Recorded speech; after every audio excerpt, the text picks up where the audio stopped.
আজ প্রথমবার নিজে নিজে মেহেন্দি পরলাম। তো আজ আমি অনেক সকালে ঘুম থেকে উঠেছি। আজ দুটো কাজ আছে, নিজে নিজে মেহেন্দি পরবো আর একটু থ্রেডিং করাতে যাব। তো তাড়াতাড়ি থ্রেডিং করাতে চলে গেছিলাম। বাড়ি ফেরার পথে দেখি দিদি নিজে নিজে চা খাচ্ছে, মানে একা একা। তো আমি একটু ভাগ বসে নিলাম, তারপর ওর ঘরেই বসে পড়েছিলাম মেহেন্দি পরতে।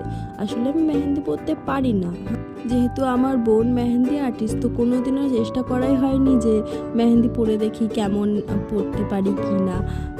তো আজ হঠাৎ করে ইচ্ছে করলে পরে দেখলাম। তো এখানে মেহেন্দি পরতে বসে একটা লাভ হয়েছে, দিদি আমায় খিচুড়ি খেতে দিয়েছে। দিদি যখনই বানায় তখনই দেয় খিচুড়ি খেতে, কারণ দিদি অনেক সুন্দর খিচুড়ি বানায়, আমার ভালো লাগে ওর হাতের খিচুড়ি। আমি অতটা ভালো মেহেন্দি পরতে পারছিলাম না, হাত কাঁপছিল, টেরা ব্যাকা হয়ে যাচ্ছিলো, মুছে মুছে আমাকে পরতে হচ্ছিল। তাও যাই হোক করে একটা পরেছি।